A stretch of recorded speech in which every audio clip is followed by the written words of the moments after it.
saw her great production last year. She's definitely, Blazers are definitely looking to get her going. Very important player to this team. Mariah Martin, the freshman point guard, to me, Candy, has been one of the most impressive players for the Trailblazers in the early part of this season. She's taken over for Tremina Jordan, the veteran point guard, leading scorer last year's team, and played very well. As we have the tip won by the Trailblazers, Kristen Baldwin getting the tip, and here is Mariah Martin. Passing it inside the high post to Miley Richardson, misses the open shot. Rebound, Maddie Ventling. Moeaki to Ventling, inside to Baldwin. Back out to Martin. Pump fake, drive. Floater is no good, and the rebound goes to Kylisha Green, and she passes up court to number 3, Samantha Earl, who misses 2 open layups. Rebound Blazers. Martin with it up court. Inside to Richardson.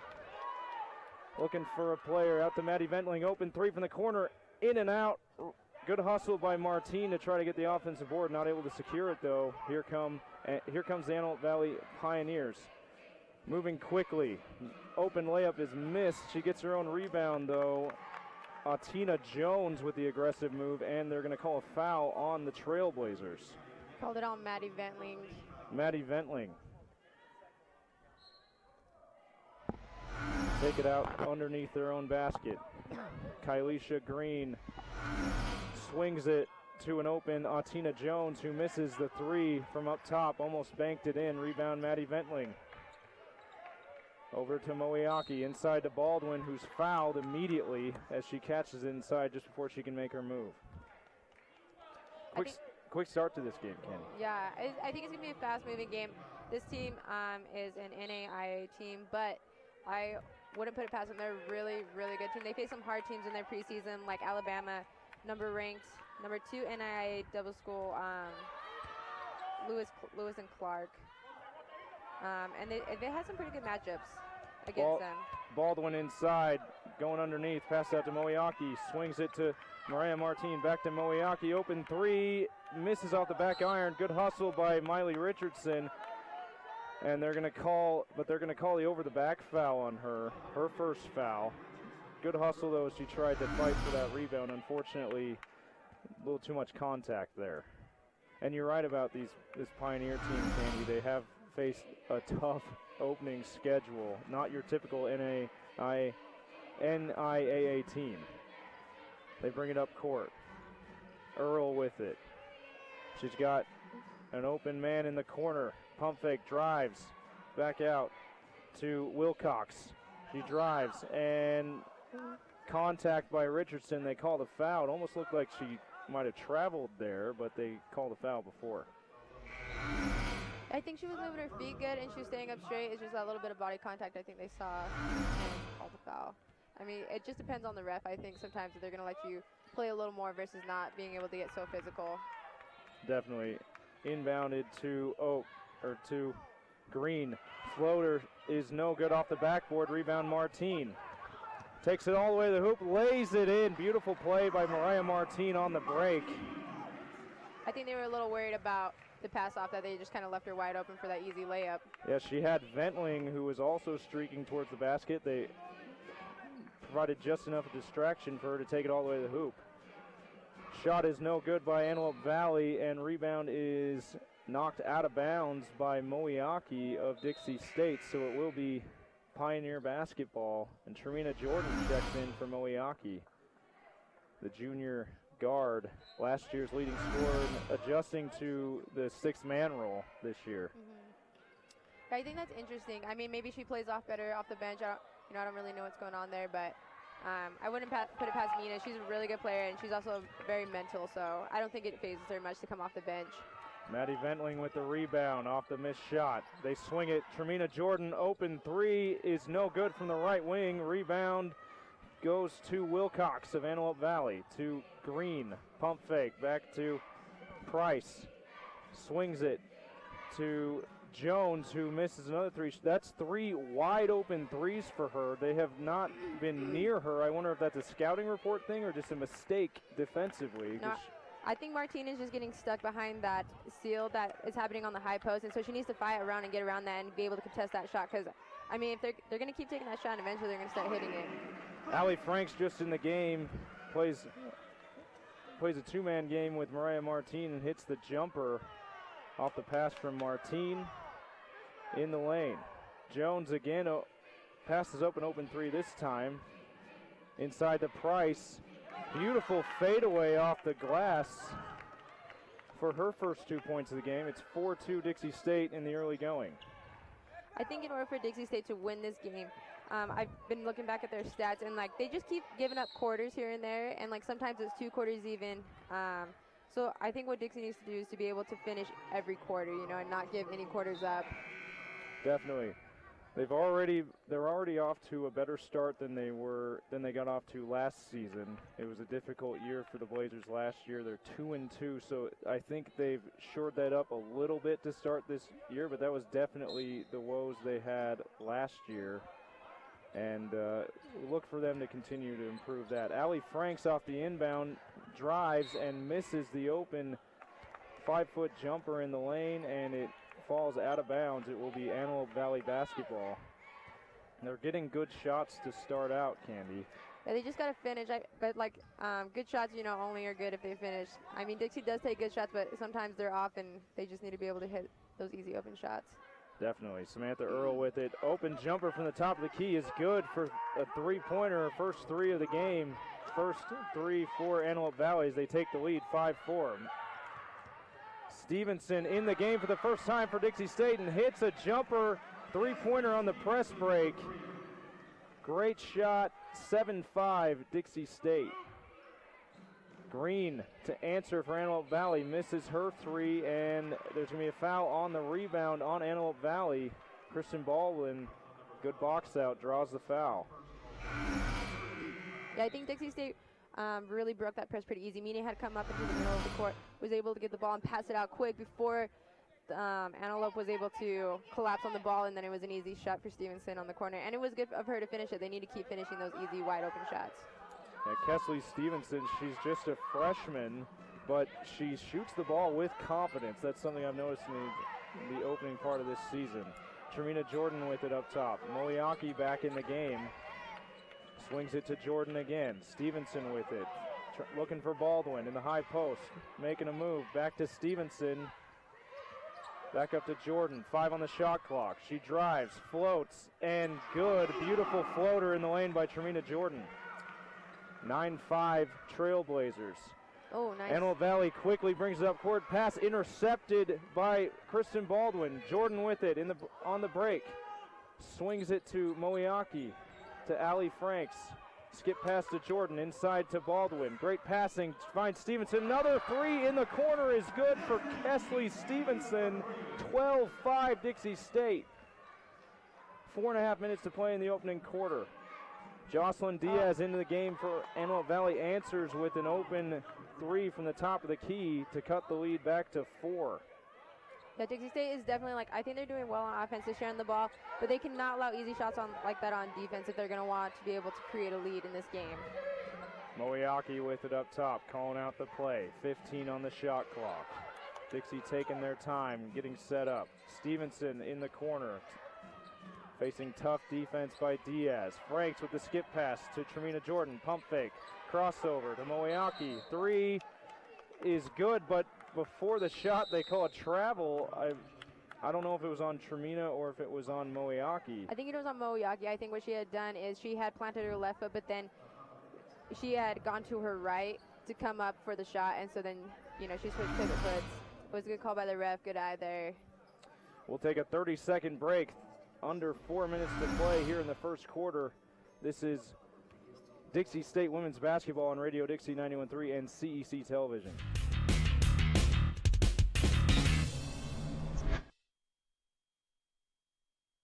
I'm Ferdinand. You look at me and think big. You think scary. But I'm a little misunderstood. Sorry, I almost killed you. Kids with learning and attention issues are misunderstood too. Take the time to understand. Learn more at understood.org. Mom, heard about the scarecrow who won an award? He was outstanding in his field.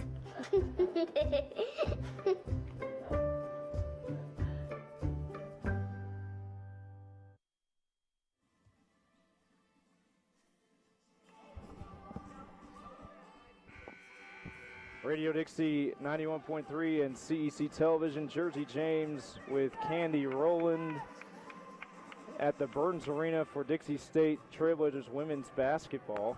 Excuse me. Dixie State women's Trailblazers basketball. 4 minutes to play in the first quarter. Good start for the Blazers. They're up 12-8 over Antelope Valley here at the Burns Arena. Jersey James joined by Candy Rowland. And coming out of the timeout, Dixie State, Ashley Burge checking in. And Antelope Valley makes a couple substitutions as well. Alyssa Gonzalez is into the game. She drives and floats it in from a nice baseline jumper, make it 12-10. Instant offense off the bench for the Pioneers as they do a three-quarter press to start to come out of the timeout. Moeaki calling the play for the Trailblazers. Looking inside. Bounce pass to Allie Franks. Passes out to Tremina Jordan. Open three is no good. Offensive board to Moeaki. Strong move on the putback. Just rolls off the rim. And Antelope Valley gets the rebound. Here's Gonzalez pushing it up court. Finds Ayana Oaks, who misses the open three, and a loose ball foul on the rebound on Antelope Valley. Ashley Burge getting knocked down as they fight for the rebound there. It'll be Dixie State basketball. Moeaki finds Tremina Jordan breaking the press. Dribbles it up to the top of the key near midcourt. Swings it to Kesley Stevenson. Back to Jordan. Into the corner to Moeaki. Tries to find Ashley Burge, and it's a 3-second call on the Trailblazers. It was either Burge or Franks. They were both in the key for a little bit too long. Yeah. I got to keep that movement, get in and out of the key. It's a hard thing to remember sometimes. 3 seconds is a long time, but not very long when you're trying to get post up and find position down low. Definitely. Antelope Valley brings it back up court. Tiffany Perkins hands it off to Alyssa Gonzalez, calling the play. Around the screen, drives, backs it out. 6 on the shot clock. Jumper from the baseline is no good. They fight for the rebound, and it's knocked out of bounds by Kesley Stevenson. It will be Antelope Valley basketball. And Ileana Blanc checks in for the Pioneers, and Samantha Earl will come out. Antelope Valley, they also played Weber State, a Division I team, in the early going this year. Only lost to them by 10. It goes to show their strong scheduling to start this season. It should be, you think an NIAA team won't have any chance against a Division II team like Dixie State, but the way they've scheduled, they've prepared themselves to play tough opponents. Yeah, like this. and they're in NIAA Division I, and actually that competes pretty well with the NCAA Division II. But yeah, I mean, they've had a tough preseason. Granted, they play out of bounds, but they didn't hold up very well. But yeah, I mean, they held their own against Weber. But I think Dixie State also held their own against their exhibition game against Utah State even this year. I can't remember how much they lost by, but I mean, they did very well. They only gave up 1 quarter in that game. And like I said, Dixie State just needs to stop giving up quarters. They need to be able to complete all 4 quarters and able to have an even more successful season. Dixie State basketball off the turnover. A double dribble call on Antelope Valley. Moeaki with it up top, finds Burge inside, swings it back out to Franks, and I missed the call there. Was it another 3-second violation? I don't know if it was 3 seconds or a travel. I don't think it would have been a travel, though. Ashley was pretty set with the ball. It was a good kick out, good look. So I'm assuming it must have been a 3-second call. Yeah, quick call by the officials. Not able to see what happened there, but the turnover for Dixie State. Mariah Martin back in the game for Tremina Jordan, along with number 21, Morgan Myers for the Trailblazers. And they force the turnover on an errant pass by Antelope Valley. Not able to handle it and steps out of bounds as she tries to corral it. It will be Blazers basketball once again with Dixie State leading 12-10. Minute and a half left in this opening quarter. Martin brings it up court, swings it to Moeaki, trying to find Franks. Pass a little too wild, though, as it sails out of bounds. It'll be Pioneer basketball. Alyssa Gonzalez bringing it up quickly up court. Now Cabrera with it.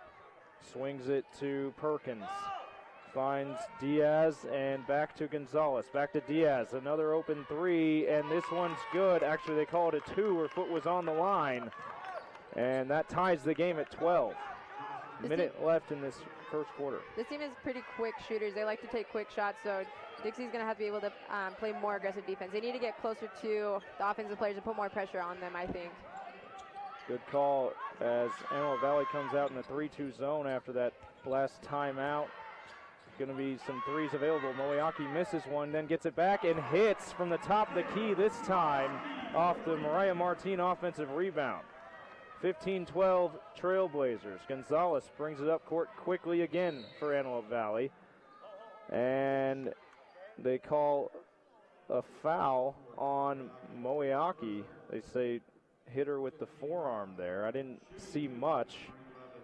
They're calling it a little bit tight on the post-up plays there today. Yeah, no, Landing will get too aggressive down low. As Liliana Blanc will go to the line for 2. Misses her first. And misses her first free throw. Dixie State into the penalty with their 5th personal foul, or the 5th team foul. Blanc, second free throw is nothing but net, and she comes out of the game. Coming in is Tiffany Smith for Antelope Valley as they set up in that 3-quarter court press once again, kind of a trapping press. They get into Martin for the Blazers. Franks brings it up across half court immediately to Martin, to Moeaki, back to Martin, to the corner for Myers, back to Martin, looking for Franks. Turns and shoots, no good. Rebound Antelope Valley. Gonzalez with it quickly. Swings it and not able to get the shot off. The shot was good, but way after the buzzer, so Dixie State will go into the second quarter up to 15-13. A good opening quarter for the Trailblazers, Candy. Yeah, I mean, it was pretty good. I think it's definitely like a little bit of sloppy basketball, I think. I think both teams can clean it up a little bit and take care more of the ball. Dixie State has done better, though, especially from like the last 2 games they had the last couple weekends. I thought they drove into traffic a lot and gave a lot of turnovers. So I think they're taking care of the ball more and they're taking better shots and they're actually hitting the shots. So, and I like the effort on the offensive rebound end as well. Like they're crashing the boards, getting those rebounds, and being able to create second chances for themselves. But Antelope is still in it. I mean, 2 points, that's nothing in basketball. Yeah, 15-13. We'll keep it right here during the quarter break. As what are you looking for besides taking care of the basketball? What are you looking for from the Blazers in this second quarter? I think they need to communicate better on defense as well. There's just a lot of open shots. Antelope's getting a lot of uncontested shots. And they're quick on the first step, but you also still need to apply pressure. So they just need to close out quicker and lower. I think there needs to be more communication as well. There's not a lot of communication on defense. I can't really hear them very much. So I would like to see them to get louder. But I mean, they're not having bad defensive efforts, but just like a lot of the shots that Antelope has gotten has been wide open. So they need to contest more. Definitely. We talked about maybe the guards are getting stuck behind the high post player for Antelope Valley, creating a lot of open shots for the Pioneers. Starting this second quarter, Antelope Valley with it. And Tiffany Smith with a nice drive and floats it in traffic to tie this game at 15. And again, Milwaukee, she got stuck behind the screen. She was debating whether she wanted to go under or over and then got stuck behind it. Tiffany had that wide open, easy roll in, left the left-hand layup. Moeaki inside to Baldwin at the high post. Double team, finds Moeaki again to Ventling. No hesitation, corner 3, misses off the rim. Rebound, Antelope Valley. Smith floats the pass in and blocked by Miley Richardson. Jocelyn Diaz trying to lay it up. Richardson says, not here. And Antelope Valley controls the rebound Diaz, quick three, misses badly. Rebound Baldwin for Dixie State. Martine pushing it up court, drives. Floater herself is no good, and rebound Tiffany Smith for Antelope Valley. To Gonzalez, up to Cabrera, swings it to Tiffany Smith, pump fake inside, pass to Tiffany Perkins, and her floater is no good. Mariah Martine with the rebound for the Trailblazers. 8.5 minutes to play in this second quarter. Moeaki with it, finds Maddie Ventling in the corner, swings it back to Moeaki, then finds Martine on the right wing. Finds a streaking Maddie Ventling in the corner again, and a wide open Moeaki for three is no good. Miley Richardson trying to corral the offensive board, volleyballs it out of bounds, and it'll be Antelope Valley basketball. 15 all, 8:15 to play in this first half. Leading scorer for the Trailblazers so far is Moeaki with 5 points. And a great move by Alyssa Gonzalez. She drives in, floats it up off the backboard and in, drawing the foul, but they say it was on the ground. So they'll take it out of bounds. I think she should be at the line with a three-point chance, but they said it happened on the ground instead. Inbound to Tiffany Perkins, finds just in the game Latique Walton, back inside to Perkins. Her jumper is no good. Rebound Maddie Ventling for the Trailblazers. She pushes it up court to Mariah Martine, back to Maddie. Pump fake to Moeaki, trying to penetrate. Can't get inside. Finds Baldwin. Great post entry pass from Baldwin to Miley Richardson for the nice lay-in as Dixie State regains the lead, 17-15. Alyssa Gonzalez back quickly for Antelope Valley. Around the screen of Tiffany Perkins, hands off to Walton. Her floater in traffic is good, and the game is tied once again. Just over 7 to play in this first half. Dixie State breaks the press. Moeaki dribbles to the left wing, passes it back to Mariah Martine. To Maddie Ventling, skip pass to Moeaki. Shot is blocked for three, gets it back, takes a dribble, pulls up, and it bounces, hits every part of the rim and bounces in. Hometown roll for Moeaki as Dixie State regains the lead. I really like the attitude that Moeaki had on that last play where even though she got blocked, she was able to get that rebound and still go out with confidence with the next shot. It was rewarded. I mean, it got a bounce in, so. Yeah, great aggression for her and resilience as well as Dixie State forces a missed shot in traffic. Baldwin with the rebound. Martine crosses over, finds Baldwin in the high post, triple teamed. Another great pass to the low post, and Miley Richardson, this time she can't finish the layup, but great post passing there. I like that high-low action that they got right there, especially where the defense is collapsing on the high post and able to leave that low post wide open. I think it was a good shot, and I want them to keep taking it. She's just going to have to finish under the basket. Maddie Ventling in the corner after Dixie State forces another miss from Antelope Valley. Moeaki, aggressive drive, stops and pops from about 5 feet away, and it's good, increasing Dixie State's lead to 4, 21-17, and she leads the Blazers with 7 points early on. Here's Perkins swinging it now to Walton, to Diaz. Jumper is no good from 3. Rebound Martine.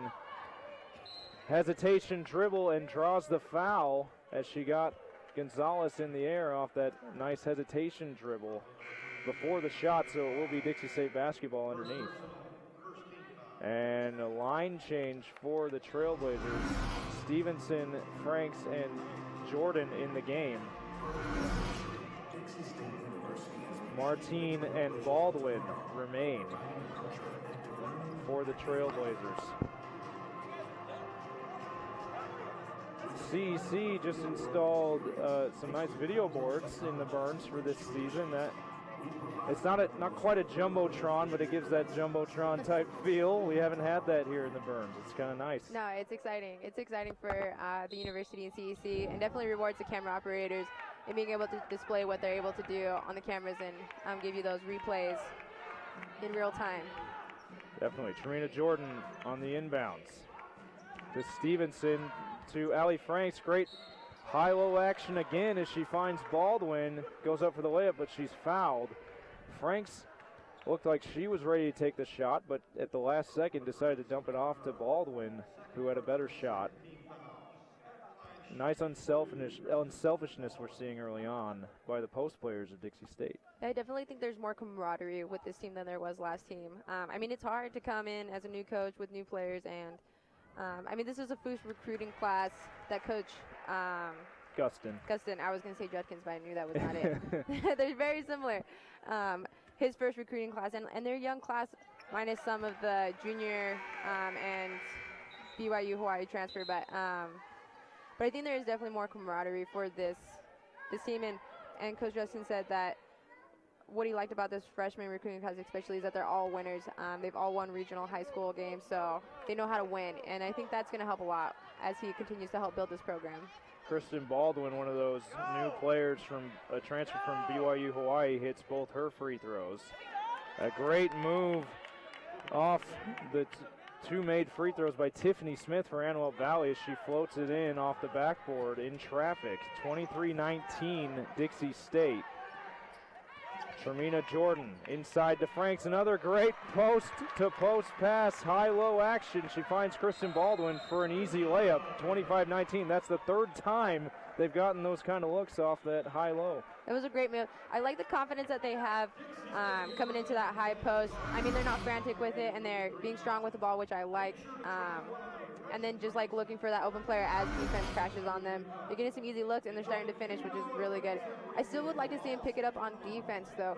They're leaving that middle lane wide open, and that's what allowing Antelope to stay in this game and get those easy buckets. I need them to be more aggressive on defense and not be, just be in the lanes and communicate more.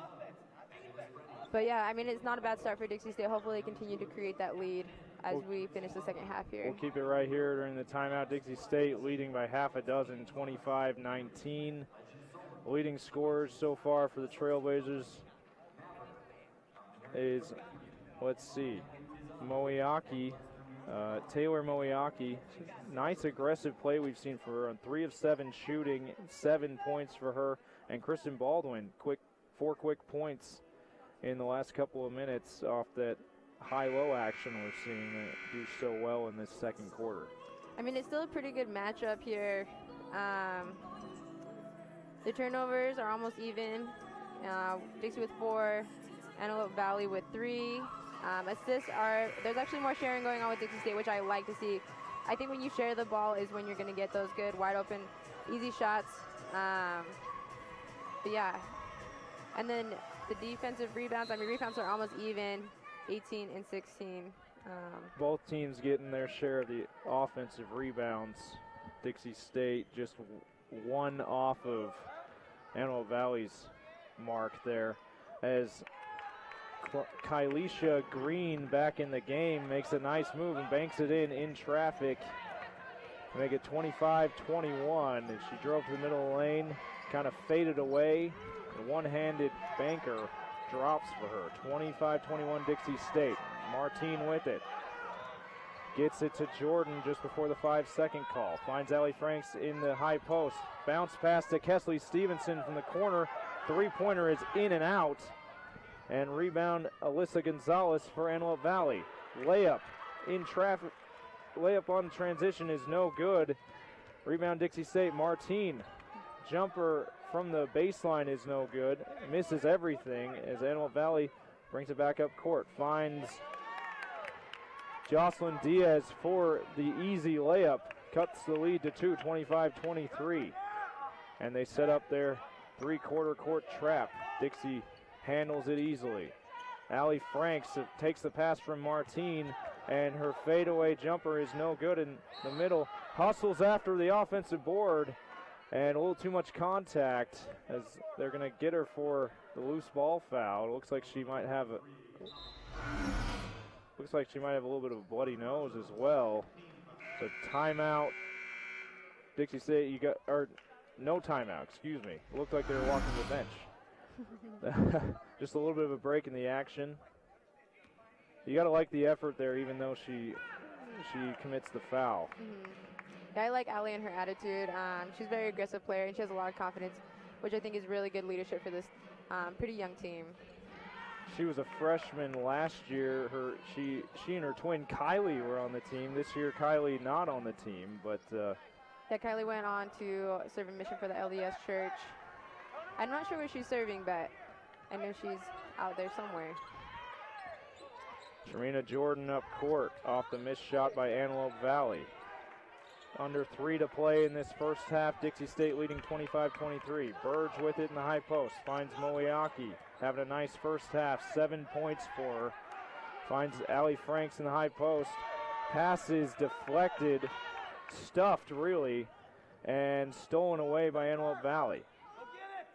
Wilcox to Green. And slows it up for the Pioneers. Taking their time. Finds an open Wilcox for 3, off the back iron, no good, and Dixie State controls the rebound, but they're going to call a loose ball foul on Kylisha Green, hustling after, trying to get that offensive board. Third team foul on Antelope Valley. I think and then Stevenson was able to create some good space on that. She had come from the opposite corner and boxed out Green for that, to get that easy foul. Good defensive board right there. We're not seeing quite as many of those wide open threes. That one was a pretty good look for Antelope Valley, but the defenders look like they've been able to make that adjustment we're talking about, not getting stuck behind the high post player there. Maddie Ventling with it for the Trailblazers. Hands off to her backcourt mate. Tremina Jordan finds Ashley Burge with the drop step, and lefty layup goes. 27-23 Dixie State, and timeout Antelope Valley, and it looks like this timeout is, purpose of this is just to tell the ref, why didn't you call 3 seconds on Ashley Burge? She was definitely in there for quite a while, but no call of the ref, and Dixie State takes advantage. We'll take a 30-second timeout and be right back on Radio Dixie 91.3 and CEC Television.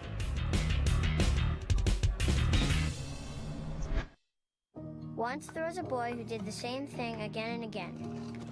One day, he was told he had autism. He got help and slowly learned how to live with it better. Early intervention can make a lifetime of difference. Learn the signs at autismspeaks.org. Or that the projections would be blood next Thursday? I can't do Thursday, but I can do Friday. Disasters don't plan ahead. You can. Talk to your loved ones about how you're going to be ready in an emergency.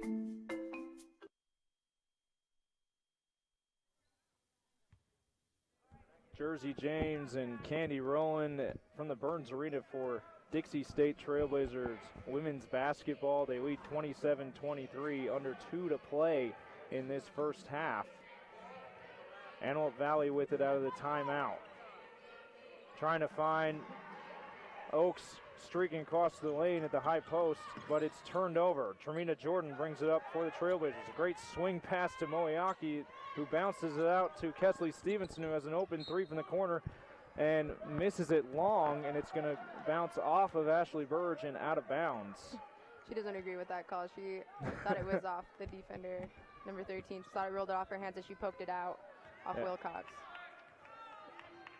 And it will be Antelope Valley basketball. They bring it up.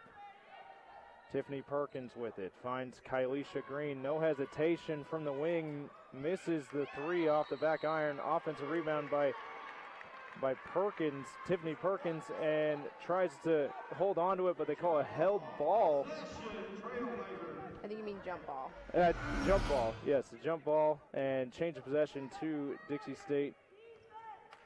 The Blazers have it with a minute to play in this first half.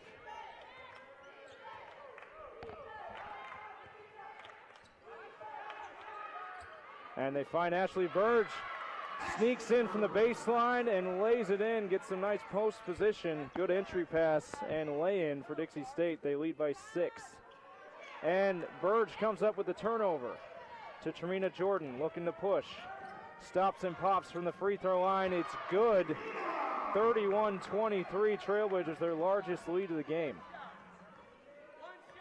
Under 30 seconds to play now in this first half. Shot clock is off. Pioneers looking to take the last shot. Green dribbles. Finds Atina Jones, who gets fouled on the drive. Now the foul will be on Taylor Moeaki, her second personal. With just 8 seconds, 7.9 on the clock now. Dixie State trying to play tough D, end this half well.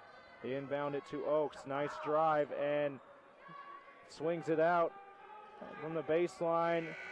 3 is missed, rebound Ventling, and that'll do it for the first half. 31-23 Dixie State after one half of play. Candy, and a really nice first half for the Trailblazers. Yeah, I like the number of assists they got. I think they're sharing the ball well.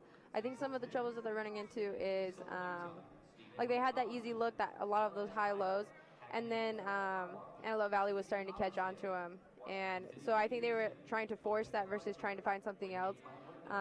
They're doing well with the press, though. I like to see them moving the ball quick and breaking that press pretty easy, not getting stuck with it. Antelope Valley, I think they're still leaving the middle lane wide open, though, on defense. They're just getting way too deep into the key, way too easy. And they're also just behind on defense, too. Like that last foul, Moeaki was just behind her in her defender. And then as she tried to catch up, had put her hand on her hip and had that contact. You know, it's just like a tic-tacky foul, and you don't want those fouls. Like, you just need to get low, communicate, know where your player is at, and not give that first step into the key. Like, you want to block them off and make them go to the baseline versus into the key. But yeah, I mean, I still think Antelope is, I think they're a little more contested shots, but I still think they're not as contested as they could be. But I mean, Antelope hasn't been on shooting as well as they have in the first quarter, so that's been a favor of Dixie's, where they're able to create that lead a little bit. Definitely 31-23 Trailblazers at halftime. We'll take a 2-minute break and be right back with your halftime report on Radio Dixie 91.3 and CEC Television.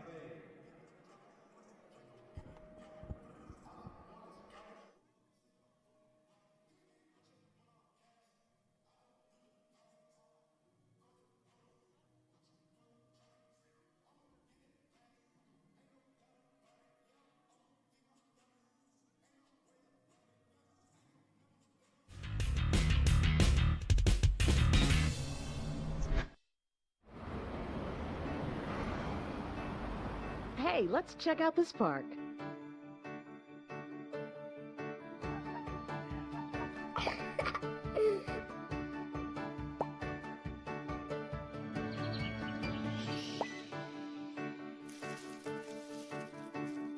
Oh, wow, that's really cool. To find a great local park or forest near you, go to discovertheforest.org. There is a place where looking out means looking in, where an impression lasting only a few seconds will be imprinted on a life forever, where courage is forged and innocence rediscovered, where remembering is rewarding and forgetting unforgettable. There is a place where truth is felt and where seeing is believing. There is a place.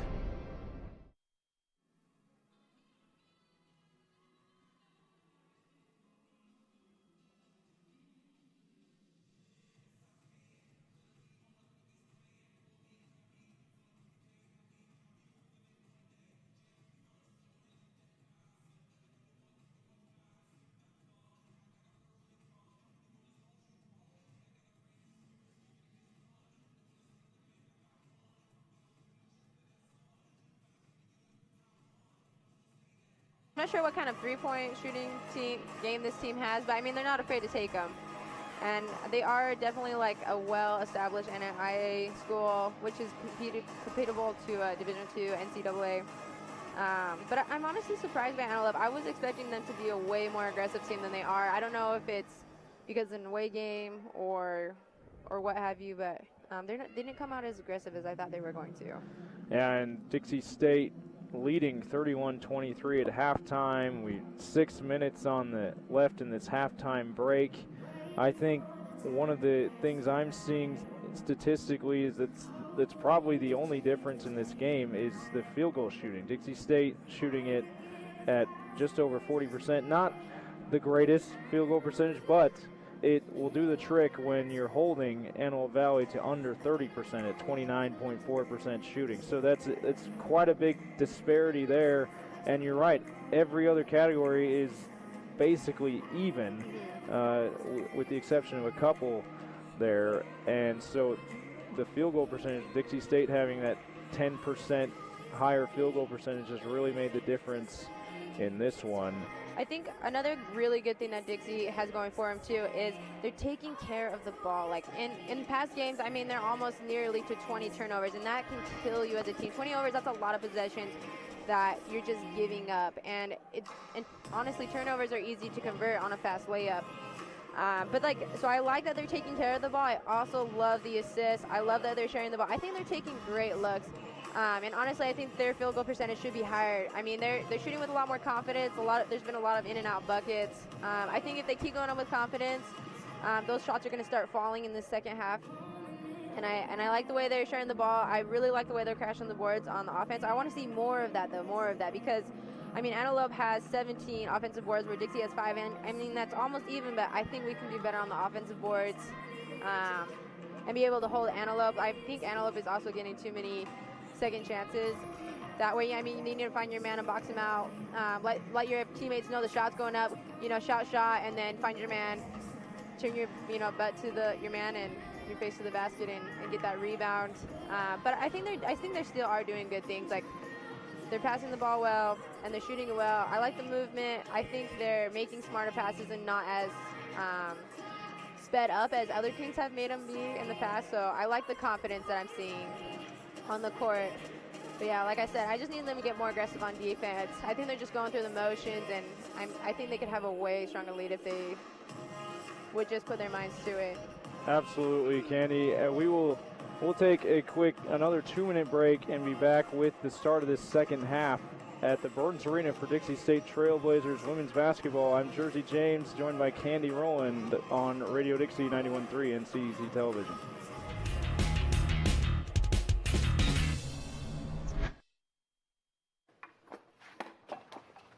Did you hear about the pony with a sore throat? He was a little horse. Can I tell you a cat joke? Just kidding. Why couldn't the Why was the basketball court all wet? Why? Because the players kept dribbling all over it. Where do cats go on vacation? New York.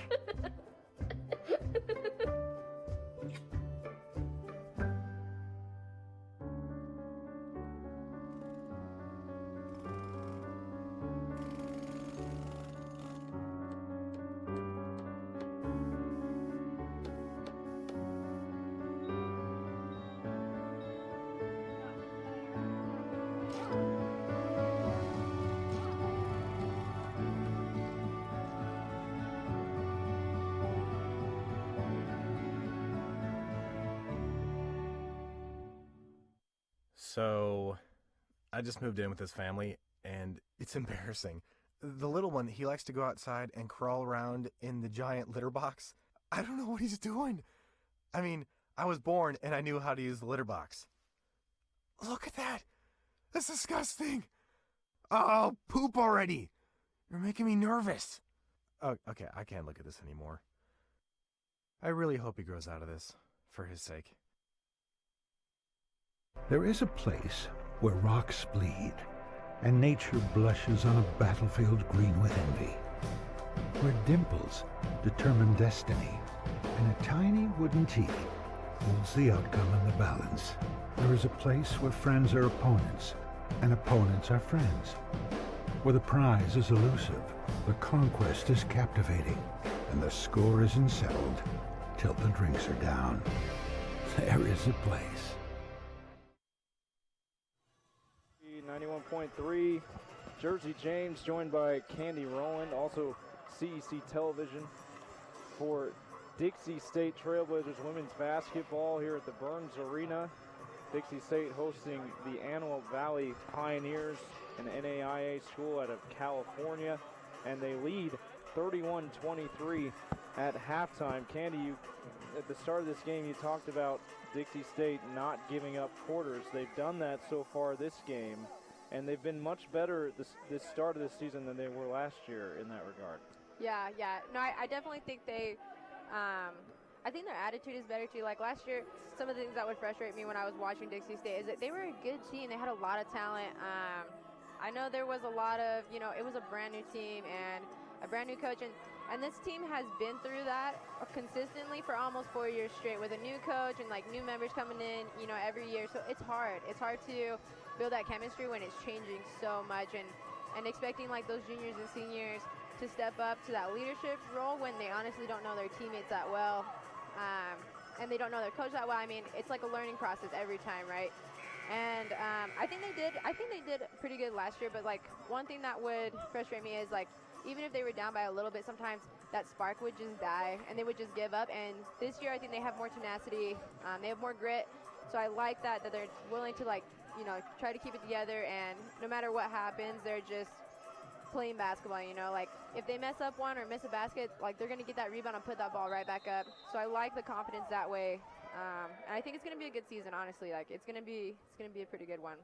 Yeah, one thing I noticed, I called a few games last year with Darius Matthews, the old sports director, and one thing I noticed was it was great. They started games great. They hung with teams in the first half, and then something would happen in the locker room. They come out in the second half and get completely behind out of nowhere. So that's what we're looking for in this, is to be able to extend this lead and have a better half, which is what they've done a lot better to start this season. Mm-hmm. It was definitely one of their Achilles heels last year. As Antelope Valley misses the shot, it goes off Dixie State and out of bounds. They'll take it out underneath to start this second half. Dixie State leading 31-23 as we start the third quarter here at the Burns Arena. Martine, tough defense on her man as they swing it to Atina Jones. And Baldwin is sitting way low in the key when she has that ball on the three-point line. It's a good thing that post is not a three-point shooter, because yeah, she's off at least 5 feet. Yeah, Baldwin's waiting basically at the key for her to drive. As they get another floater to go, 31-25 Dixie State. And turned over, intercepted by Kylisha Green of Antelope Valley, as they're off and running, and a foul on Dixie State as she gets it to Samantha Earl, streaking in to the free throw line. And Milwaukee tries to go for that steal and then ends up getting a call. That's her third, early in the third quarter, so not a good sign, honestly. Especially since she was the hot hand for the Trailblazers in that first half. Wilcox, open jumper from the junction, left junction, no good. Rebound Baldwin. Off to Martine.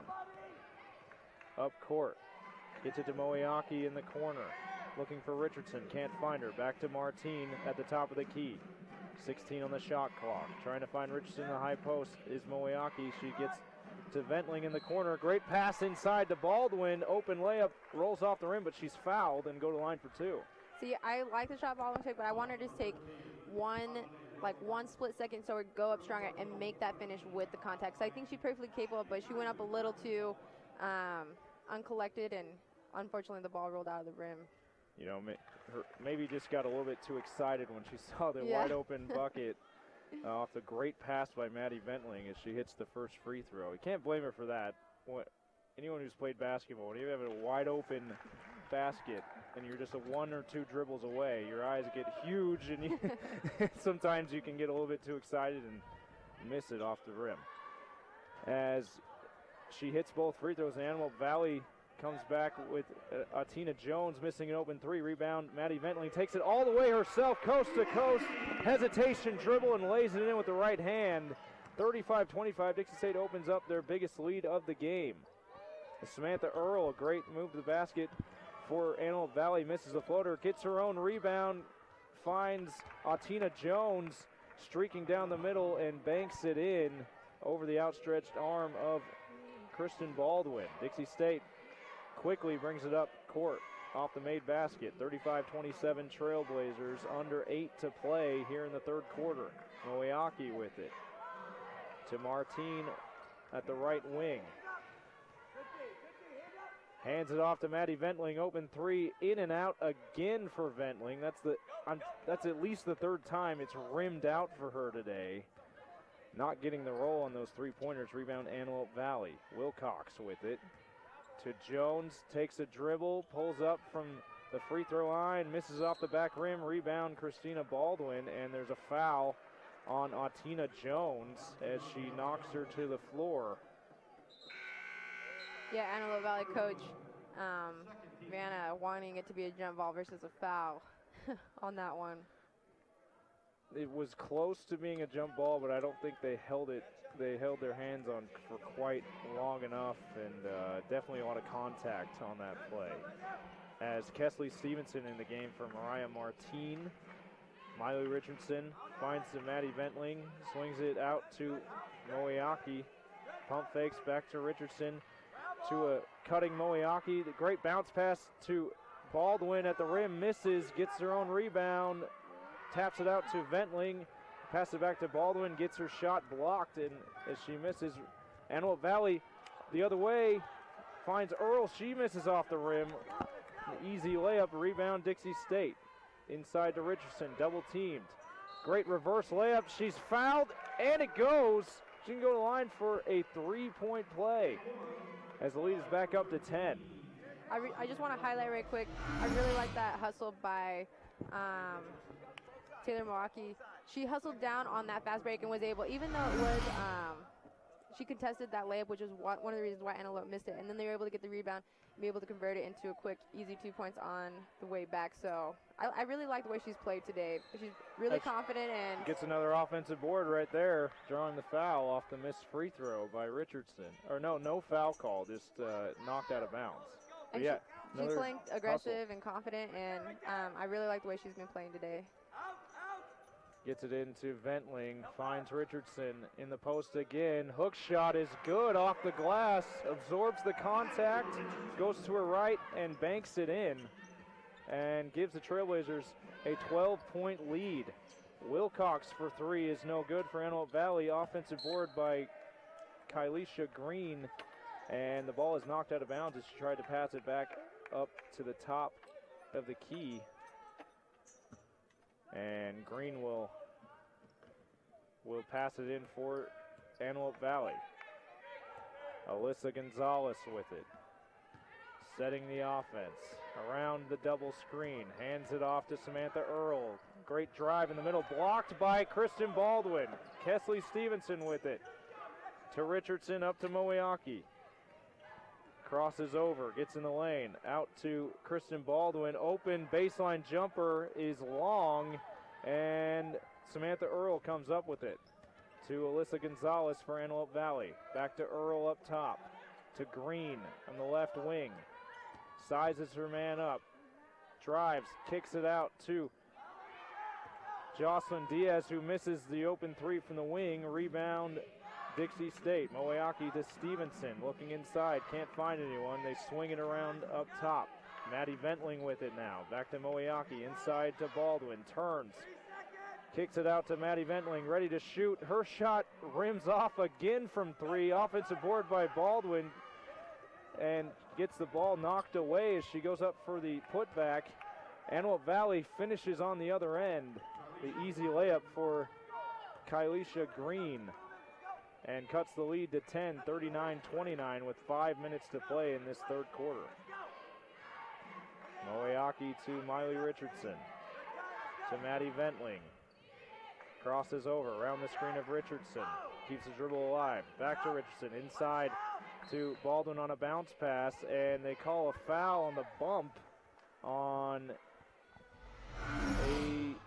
a Janae Wilcox. And that's her third personal foul, and it's going to be a timeout called by Antelope Valley. And we'll take it. Take a 30-second break and be back on Radio Dixie 91.3 and CEC Television.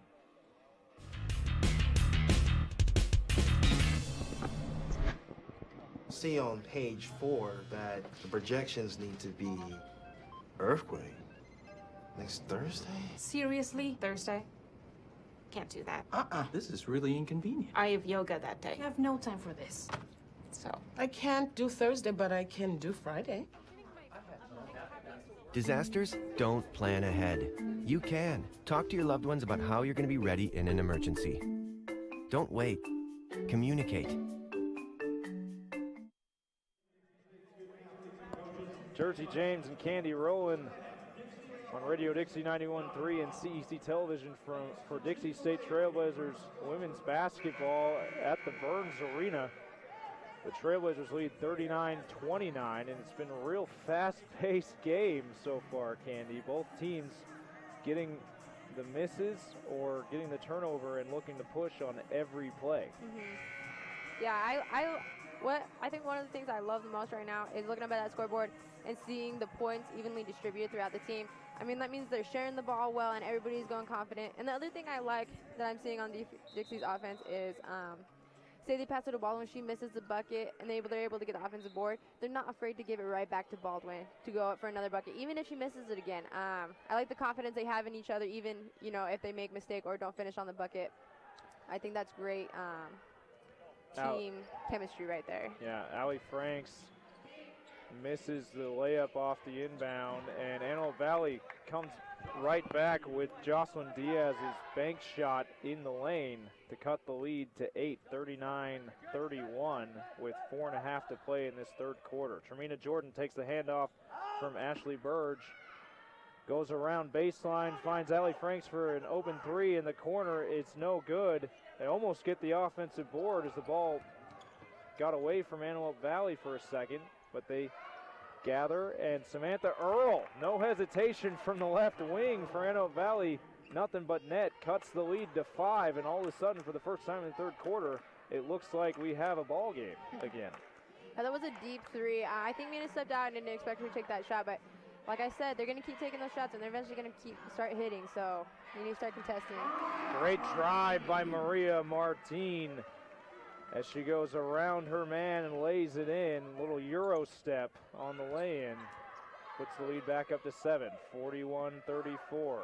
Kylisha Green fires for Antelope Valley, and the littlest person on the court gets the offensive board. That's Alyssa Gonzalez. All 5'3" of her coming up with the rebound there, and the ball's knocked out of bounds as she tried to pass it inside. It'll be Pioneer basketball. I think there was a little bit of miscommunication on defense. I don't think Ashley knew who she was guarding and was leaving number 1 on Antelope Valley wide open. They definitely need to figure out who's covering who. That's definitely a challenge when you just come into the game. You got to know whose man it is you're taking over on defense there. Alyssa Gonzalez with the drive, misses the bank shot. Rebound Miley Richardson to Mariah Martin. All the way to the hoop. Great pass to Ashley Burge. Gets her shot blocked out of bounds by Samantha Earl. Great adjustment by Antelope Valley and Earl to get that blocked shot. 3:02 to play in the third quarter. Dixie State to inbound. Gets it out, tries to get it to Ventling, and she picks up the loose ball, almost stolen away. Kicks it out to Miley Richardson, open three, no good. And Burge can't corral the offensive board. Here's Alyssa Gonzalez quickly up the court for Antelope Valley. Finds Tiffany Smith, tries to float it in the lane, and misses. Rebound Burge to Tremina Jordan in the one-man fast break, and she misses off the glass.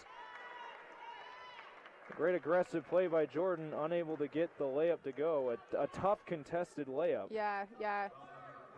I mean, I don't think it was a bad shot that Mina took, but I definitely think she could have pulled it out and they could have set something up. Actually getting the foul there, trying to go for the rebound off of Tremina's layup there. So. And she knows it. She knows it.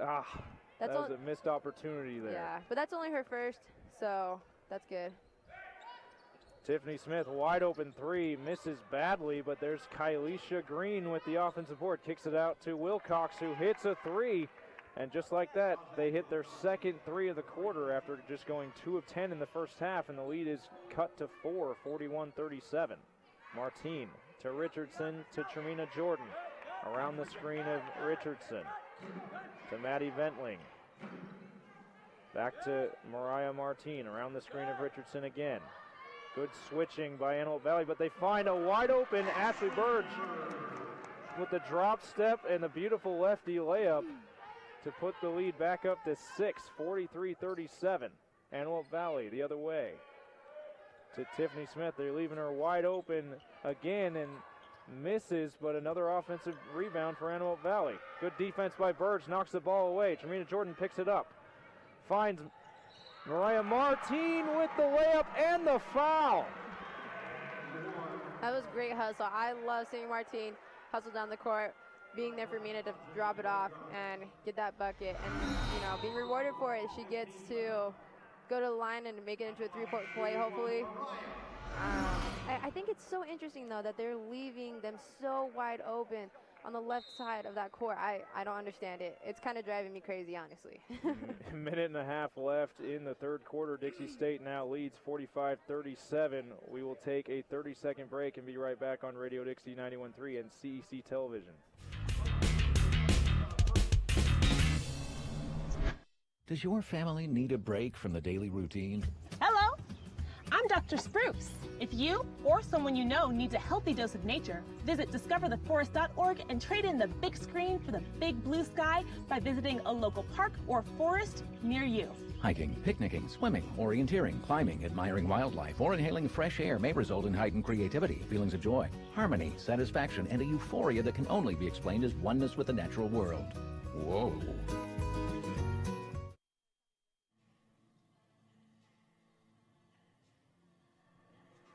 Jersey James and Candy Rowland from the Burns Arena. This is Dixie State Trailblazers women's basketball on Radio Dixie 91.3 and CEC Television. Thank you for joining us. Dixie State has had, after a great first half, led by 8 at halftime. They lead by 8 now, but it's been a much different Antelope Valley team you talked about.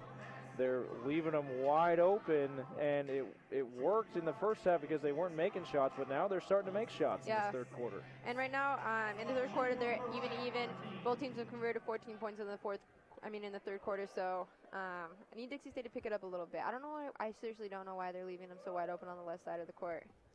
Mariah Martine got the and one layup, so she goes to the line and hits and completes the three-point play. 7 points for her now, as she moves into a tie for the team lead with Taylor Moliaki.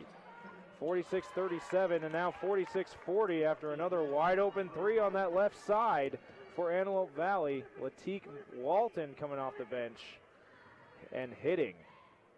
Mariah Martine trying to navigate the court with some tough face guarding defense by Walton. Moliaki. Been quiet so far in this third quarter, and they're going to call an offensive foul on the screen by Baldwin. I think they called her for the push-off. I mean, her feet are set, but it's just like that little bit where the arms are extended. Sometimes that's why in women's basketball, like, they still teach them to put their hands down between their legs, because then you don't have the tendency to push your arms out, versus like if you're across your chest and you still have that tendency to push off because your arms are still able to have that movement. Baldwin makes up for it with a nice block on Antelope Valley, and in transition, Moliaki dishes to Tremina Jordan, who hits a three on the right wing to put Dixie State's lead back up to 9, 49-40. 30 seconds to play. Antelope Valley with it, taking their time. Samantha Earl finds a cutting Jocelyn Diaz, who gets her shot blocked, but they get the ball back. Earl, open three from the top of the key is good, and cuts the lead to 6. 12 seconds to play now. Martine with it. Driving. Back out to Jordan, and they call a charge on the pass as Kylisha Green went down and draws the foul on Mariah Martine. They do have the restricted area in college basketball now. That looked like it could have been deep enough that she probably was there, but we don't have quite the angle to know for sure. Yeah. I mean, that sucks for Martine. I mean, she hustled, got by one defender, was looking for an outlet, and unfortunately, Green had her feet set. Earl takes it all the way hoop and misses at the buzzer. So after 3, Dixie State leads 49-43. Antelope Valley cuts the lead by 2 points from 8-point deficit now down to 6. And we will be back with the fourth quarter after this 30-second break on Radio Dixie 91.3 and CEC Television.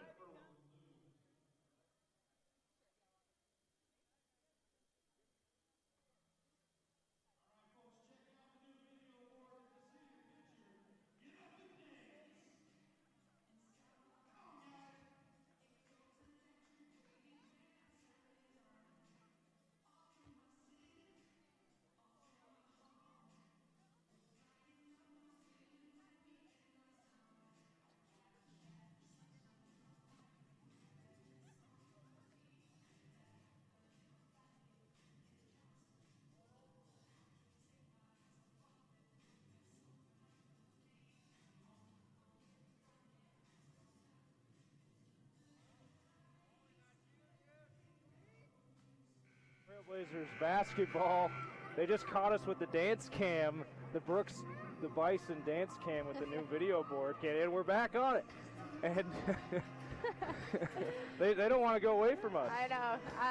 I really like these Jumbotrons. I think they're a fun new addition to the Burns Arena, and I really like the involvement. It gets into the crowd, and I mean, it's just so fun to be able to see like what CCC is able to produce live here in the Burns, and yeah, I like the involvement. I think it's definitely helping build a community. It's kind of fun how a screen can do that. Yeah, it's a simple thing, but it's always a crowd favorite. Anytime you go to an NBA game or a bigger college basketball program, you know it's a crowd favorite. Miley Richardson with it out of the quarter break as Dixie State starts it here in this fourth quarter. Mariah Martine on the left wing, back to Richardson, trying to drive. And a great move. She almost lost the ball a couple times, but collects and scores off the little right-handed leap and leaner kind of hook shot. 51-43 Dixie State after the Richardson bucket. Green to Walton for Antelope Valley. To Oaks, misses badly. Good defense by Richardson to force that miss. Here comes Dixie State. Moeaki reverse layup is good with the left hand. Her first points of the second half. She's got 9, and the team lead again after a great first half for her. Open jumper for Antelope Valley is no good. Long 2, rebound Tremina Jordan. On the break, tries to find Kristen Baldwin, and it gets deflected, I think, first off Antelope Valley, and then off of Baldwin. I think that first deflection made it really hard for Baldwin to corral that pass. I don't think she was quite ready for it. I mean, it threw it a little harder than I think she should have, but it was a good look, though. Good look. I like that Mina was pushing it up the floor, and Baldwin was there. I think Baldwin does a really, really good job at finding position in the post. I really like the way she comes in and comes back out. She really finds position quickly, which is such a key factor. Good defense by Tremina Jordan, knocking the ball loose, and momentarily they had the turnover, but then the ball was turned over again, and it's Antelope Valley basketball. Gonzalez stops and pops from the right junction, misses, rebound Baldwin, ball knocked away. Mina able to corral the loose ball, and she draws the foul on Alyssa Gonzalez. As we see on the replay there. Good hustle by Tremina Jordan, able to get to that loose ball. 53-43, Trailblazers, 8.5 minutes to play in this fourth quarter, trying to hold on to this lead. Moeaki with it. Gets the ball intercepted by Samantha Earl, and she takes it herself all the way for a nice, easy layup. Cuts the lead to 8. Samantha Earl is a good player. She's a good player on Antelope Valley. She has the leading points. She's really confident with the ball. Shoots a 3, but she's also aggressive on defense, being able to reward herself on that play. They need to play a little better on her. Great pass by Kristen Baldwin to find Mariah Martine on the other side for Dixie State, and she draws the foul as the Antelope Valley player jumped on top of her back there. Dixie State will inbound, and the pass is intercepted again, this time by Kylisha Green. Samantha Earl with her season average now, 13 points. Tied for the team lead in points per game.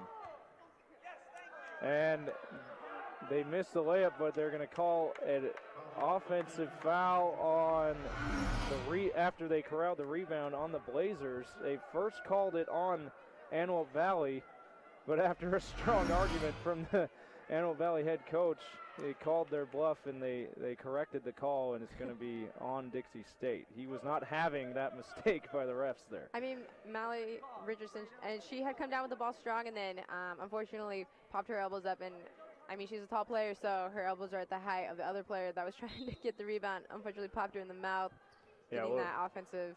She had a little bit of the Carl Malone elbow there back in the day for the Jazz. And a great move by Alyssa Gonzalez on the inbound, drives in and banks it home. Strong move by the point guard there, and the lead is down to 6 for Dixie State, 53-47.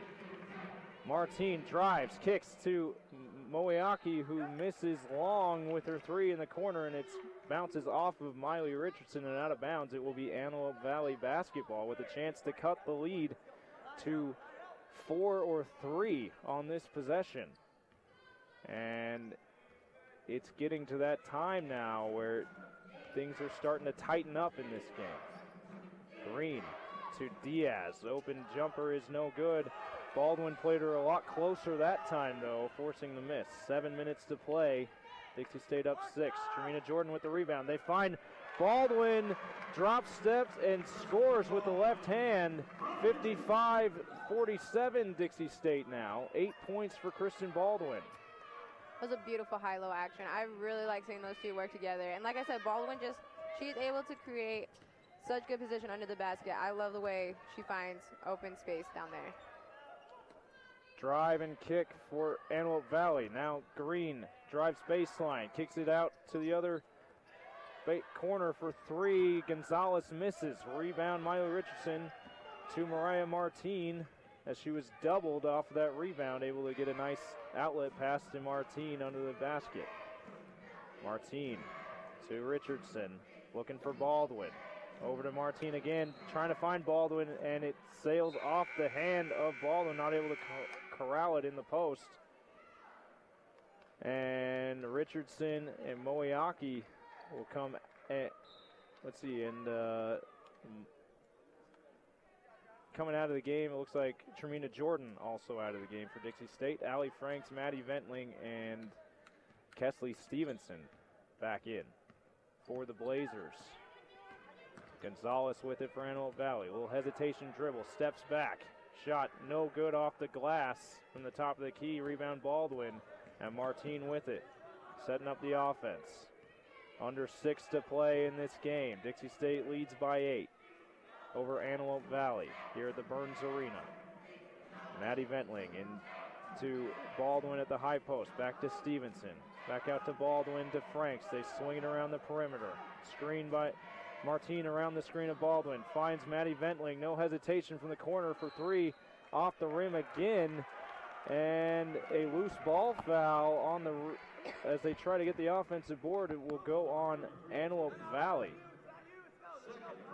Allie Franks drawing the foul. It's on Tiffany Perkins, number 33. That's her second personal foul, 13th foul. Martine inbounds it into traffic, and it's stolen away. And they call a foul on Martine as she tried to poke the ball away on the other side of the court. And she's going to come out of the game along with Kristen Baldwin. Ashley Burge and Taylor Moeaki to replace them. Under 5.5 to play. Antelope Valley basketball. Perkins finds Wilcox at the top of the key to Samantha Earl, begging for the basketball on the left wing. to Tiffany Smith. Back to Earl at the top of the key. Drives. Stevenson on her. And they call a traveling on her. She shuffled her feet a bit as she tried to, before she could get the ball away there.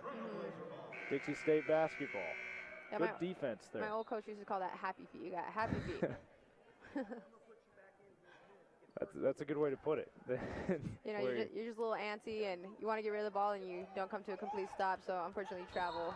And Moeaki not paying attention as Franks passes into her when she wasn't looking, and Alyssa Gonzalez steps in front, takes it away, and draws the foul on Moeaki. That's her fourth. That's her fourth personal. Allie Franks coming out of the game. They're going to keep Moeaki in this game. She's going to have to be careful. Yeah, I'm surprised they're keeping her in the game, honestly. Like, I think Coach Justin had good confidence in her for the third quarter, but fourth with still 5 minutes to go. That's a little bit of a gamble right there, especially when she's an aggressive player. Yeah, and the lead, it's only an 8-point lead for the Trailblazers at this point. They're going to need her for the rest of this game as they force a missed jumper by Samantha Earl. Richardson gets the rebound. Moeaki bringing it up court. Ooh, she did switch pivot foots right there. She looks like she switched her pivot foot, but the refs didn't see it, and they find an open Ashley Burge who misses the layup, but she's going to go to the line for two. Fourth team foul, the third on Tiffany Perkins. As we look at the replay here, maybe she kept the pivot foot. I don't know. No, I think she spun and switched pivots. That's what it looked like. I didn't get to see the whole replay, but I think she had switched pivots. She got lucky with that one, I think. Yeah, and Coach Vanna, for a fiery personality here for Antelope Valley, he was calling for the travel from mid-court. Looked like Dixie State got away with that one. And they call Antelope Valley calls their first timeout of the quarter. We'll keep it right here. 4:37 to play. Dixie State still leading by 8, 55-47. And at one point it was a 12. They were able to extend the lead to 12, but this Antelope Valley team is just not going away, Candy. I know, and I think one of the reasons is, honestly, if you look back from third quarter with 1 minute 30 remaining, and now we're in fourth quarter, 4 minutes and 37 remaining, they went from 7 turnovers to 17 turnovers for Dixie State, where Antelope only has 9 still. So Antelope is taking better care of the ball, where Dixie's being a little careless with it. I like them to get back to valuing every possession, especially in the last 4 minutes with Antelope just right there on their tails. I mean, they got a little cushion, but not much, especially when you have 4:37 to play. That's a lot of time still in basketball. There's actually been a lot of turnovers by both teams in this quarter, with Antelope now has 6 in the quarter. So it's a little bit sloppy basketball in this fourth quarter.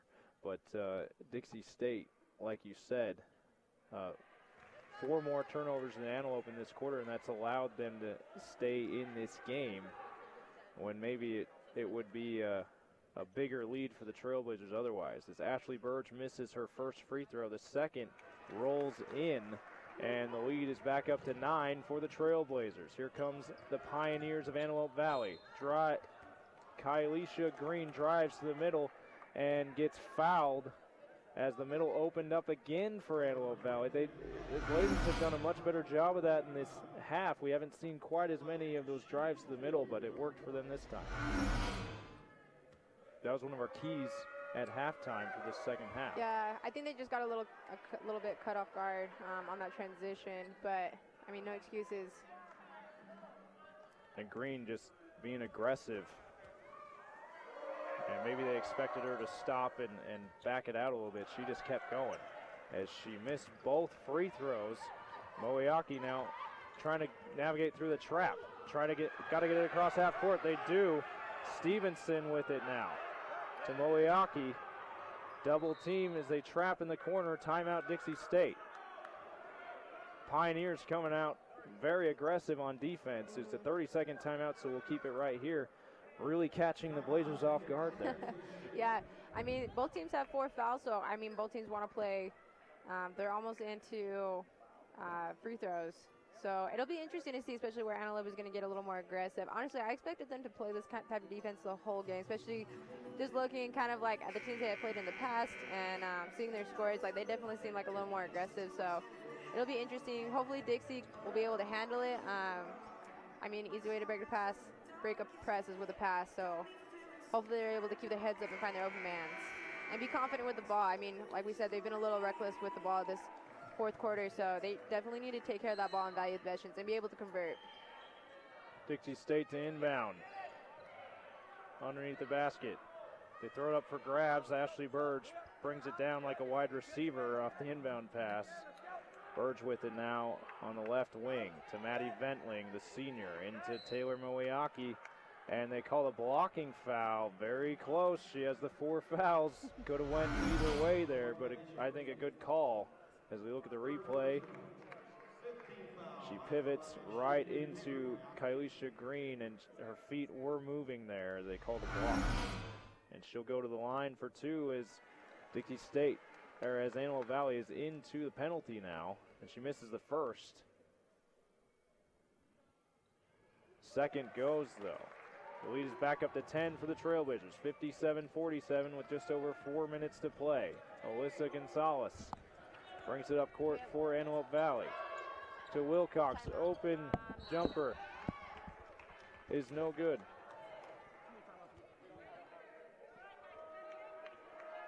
Under 4 to play, and Samantha Earl draws the foul for Antelope Valley on that possession.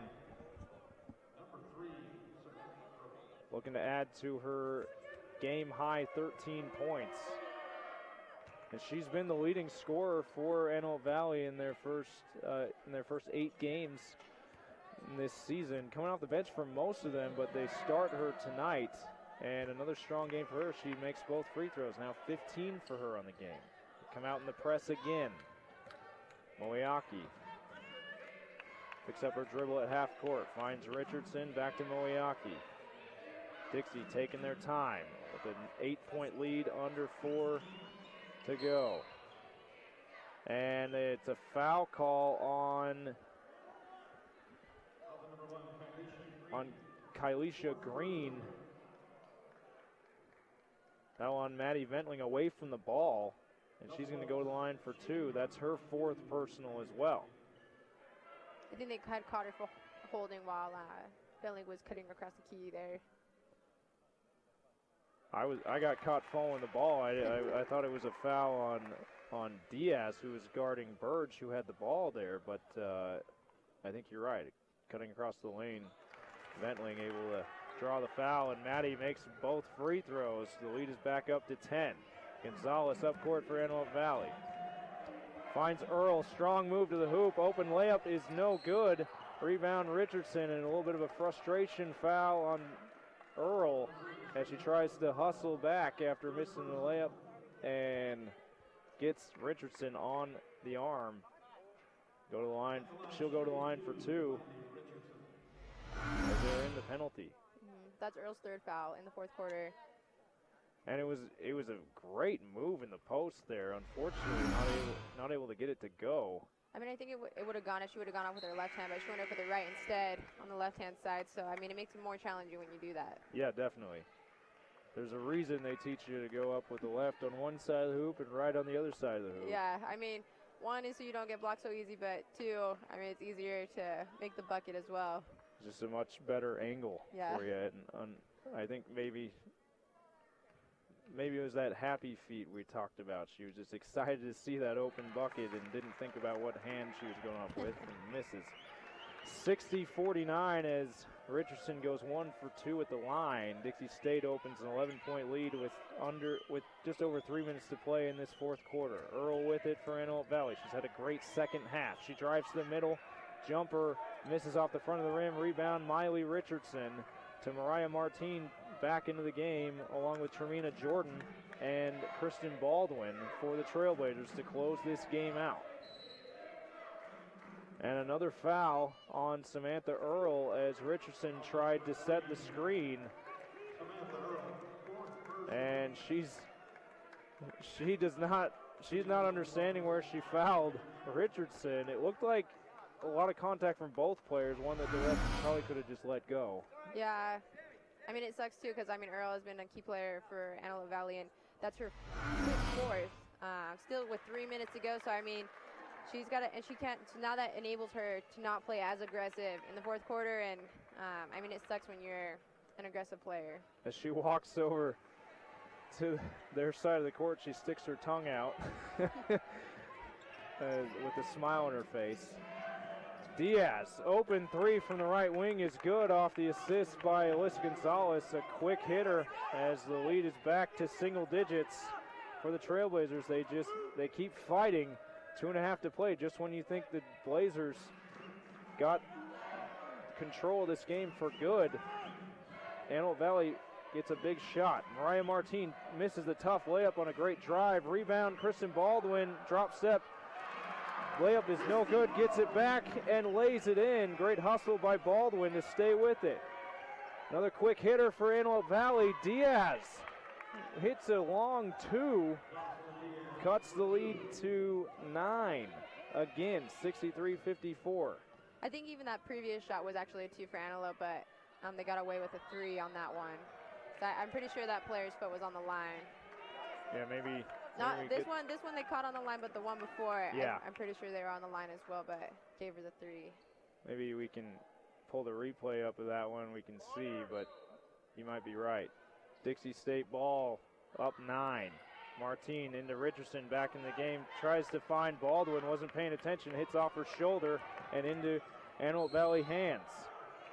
And an offensive foul on the layup by Tylen Price. Aggressive move there. Dixie State read it all the way, set the feet, and drew the foul. Third personal foul on Tylen Price.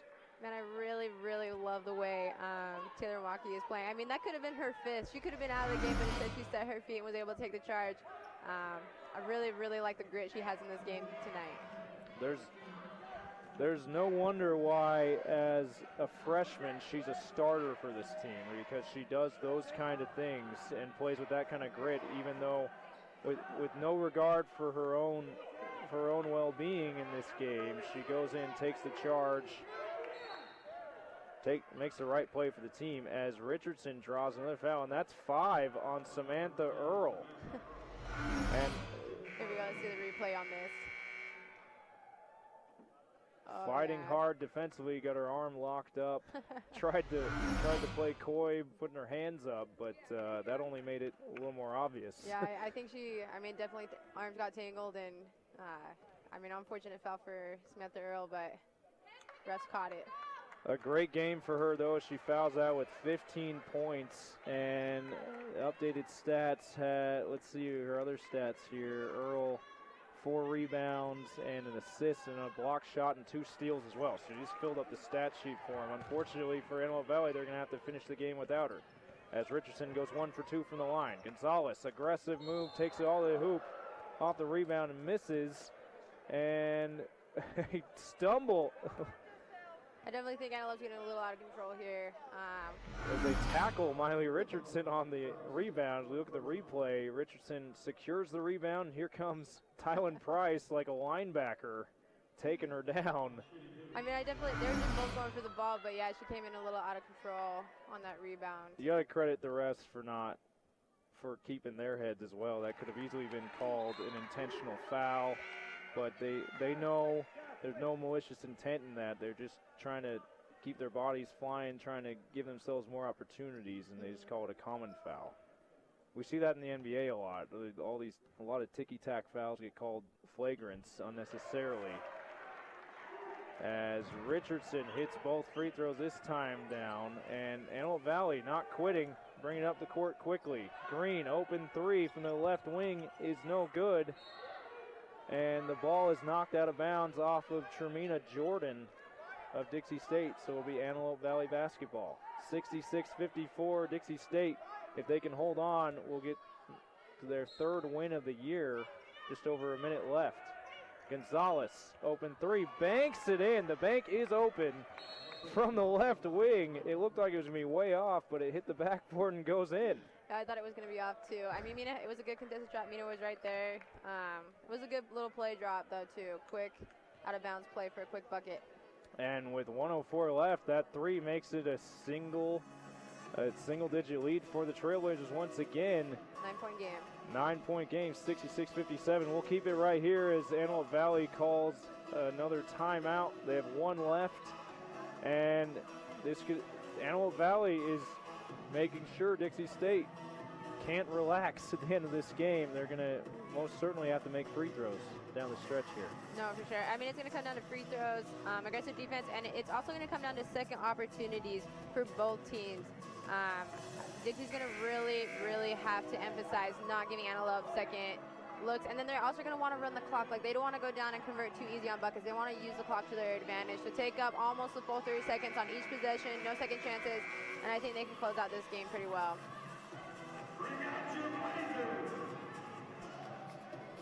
Antelope Valley showing a full court press.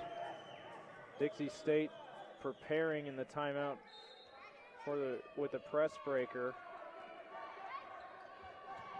Moeaki comes and gets it. Now got to get it across half court, and Diaz fouls Moeaki. Looked like she wanted the call a little bit earlier than that. No, I think she was. I don't think she thought that was a foul, but I mean, she definitely thrusted her body into Moeaki. Definitely some body contact there. So she had some words for the ref. I thought it might have been that didn't call the foul soon enough, but I mean, it could have been. It looked like she didn't agree with the call. I'm not quite sure. Either way, Moeaki goes to the line for two and hits the first. Now into double digits with 11 points for her. Misses the second, but there's Baldwin for the offensive board. Martine with it now at the top of the key. Around the screen of Richardson, and a offensive foul on the screen by Richardson. She turned and looked at the ref, and she knew it, but it looks like she's hobbling as well. I think their knees collided, yeah. That does not feel good either. No. As Kesley Stevenson will replace her. Hopefully she'll be okay. 50 seconds to play. Dixie State with a 10-point lead. Diaz with it for Antelope Valley. Pulls up for a three off the back iron. Great rebound by Kesley Stevenson. Martine with it now. 40 seconds left. And she's fouled from behind by Latique Walton.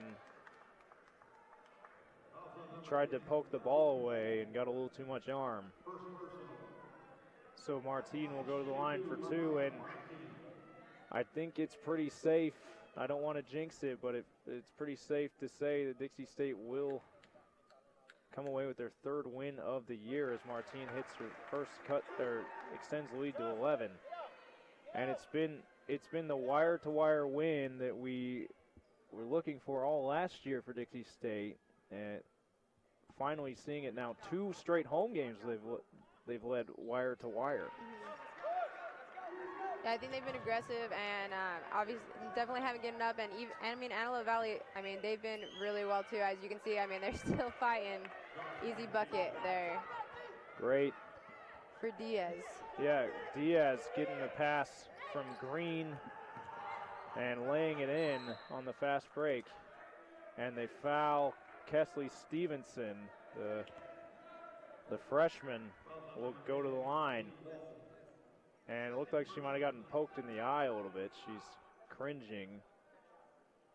Yeah, she points at her eye.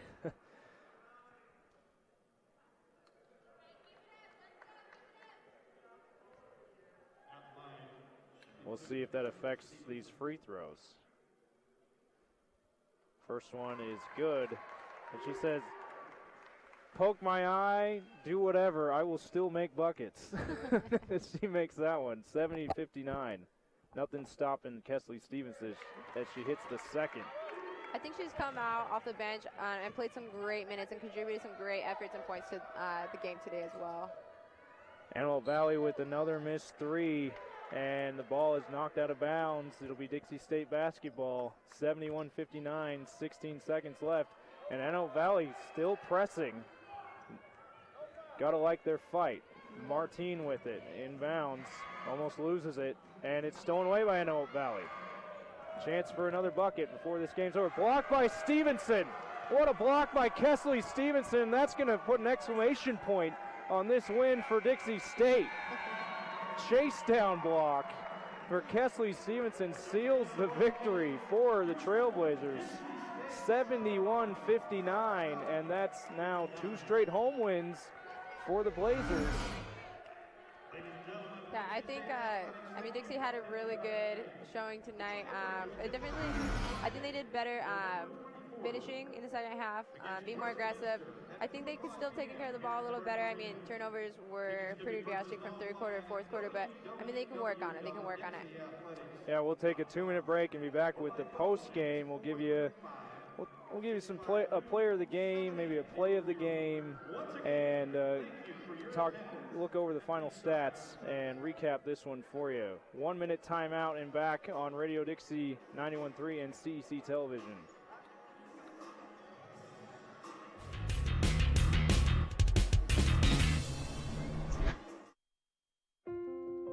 I love taking care of my mom. It wasn't easy at first. She learned how to better communicate her needs. And you learned how to not ignore yours. I discovered how to make healthier meals. And I discovered how much I enjoyed them. Becoming a caregiver is a learning experience for everyone. Find articles, tips, and tools from experts and others who have been in your place. The Caregiving Resource Center at aarp.org/caregiving.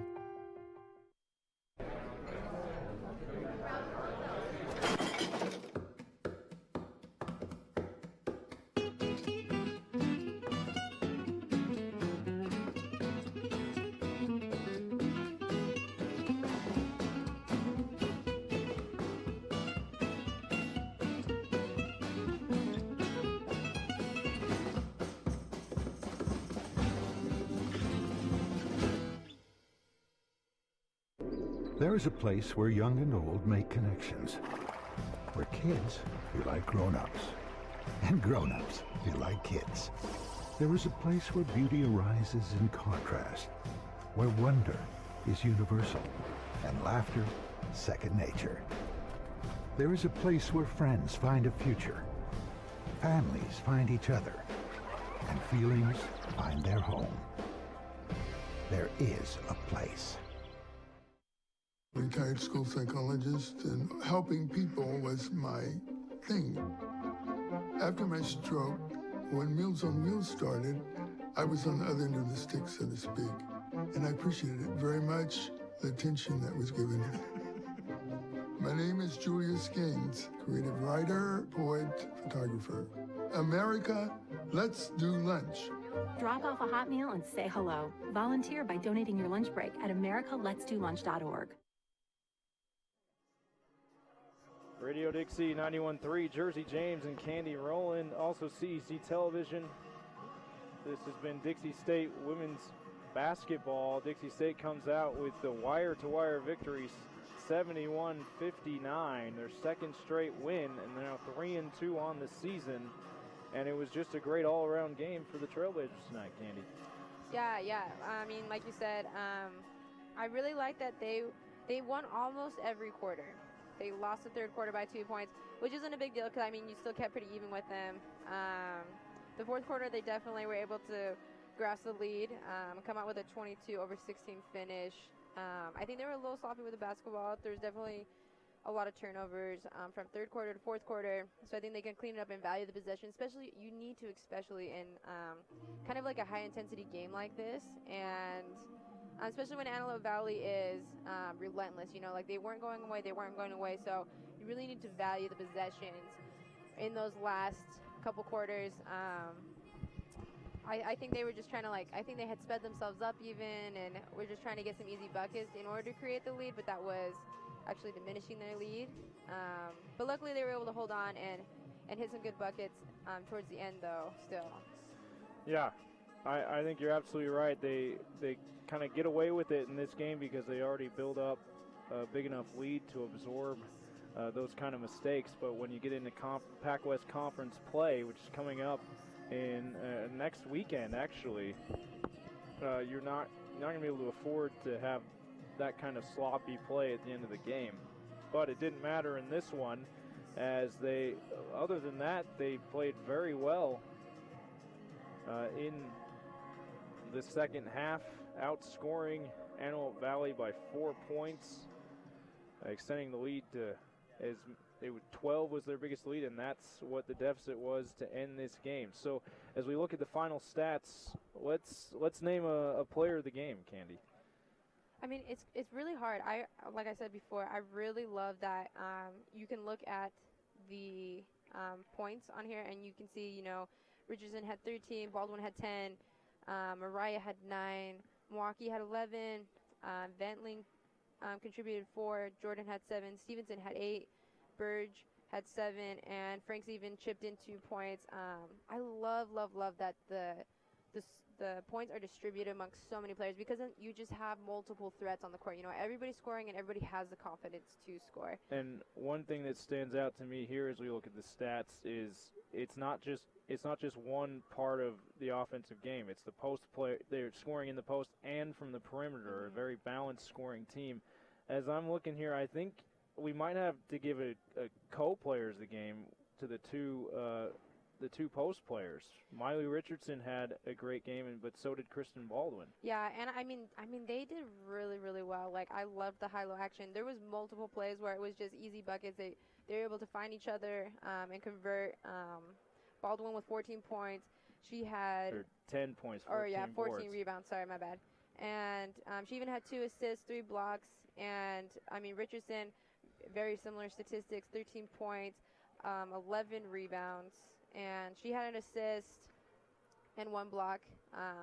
And yeah, I really liked the way they did. So I definitely think the games goes to the post today on the offensive boards for sure. I mean, on the offensive side. Yeah.